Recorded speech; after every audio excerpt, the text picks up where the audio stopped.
Hey guys, Lawrence here, Nightbringer Fitness, coming at you from Crone Cave, Worthing. Today we are going to be going over how to avoid chicken winging in the muscle up, aka going over one elbow at a time like so.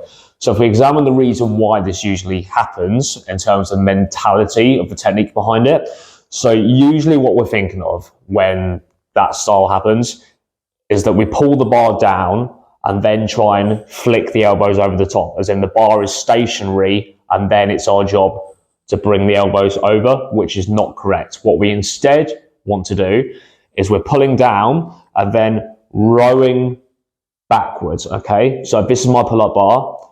If I pull backwards, the bar is then going to be pulled underneath me and my elbows raise up as a byproduct of that, okay? It's not our job to be trying to flick the elbows on top of the bar or flip the wrists over. We are pulling backwards, which is our goal, and as a byproduct of that, the elbows are going to be raising up high enough. So if we look at that actually applied onto the pull-up bar, again, doing it in my band, if we're struggling with muscle ups at the moment, why are we doing it with a load that's too hard? Reduce it, jump into the band, and perform with best techniques. So I'll do what we're not looking for first, in terms of I'm going to pull, leave the bar where it's at and try and flick my elbows over like so. So pulling down, flick, and you can see my left elbow just went because the bar is stuck here. I'm trying to get over the top. It's not going to work. We need the bar underneath us. So on this one, I'm going to be pulling down, rowing backwards, and then hopefully the elbows are going to rise above the bar as a byproduct of me pulling back. Here we go.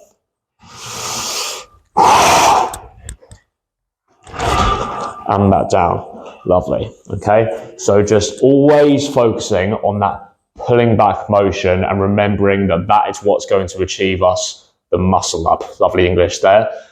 And not the idea of trying to flick over the top. Again, always doing it in a level of band, a level of resistance that allows you to complete it with best form. If you're struggling, there's no reason to do it with too much weight.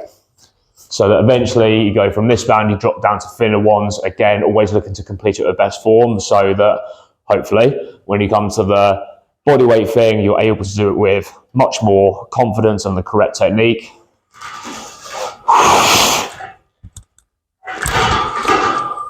And there we go. So just to recap, we get to here, don't think of flicking over, thinking of continuing to pull backwards. That's going to row the bar underneath your chest and your elbows raise up as a byproduct of that. And that is what completes us for muscle up transition with clean elbows, rather than getting to here and trying to flick over the top. Guys, thank you very much. Speak soon.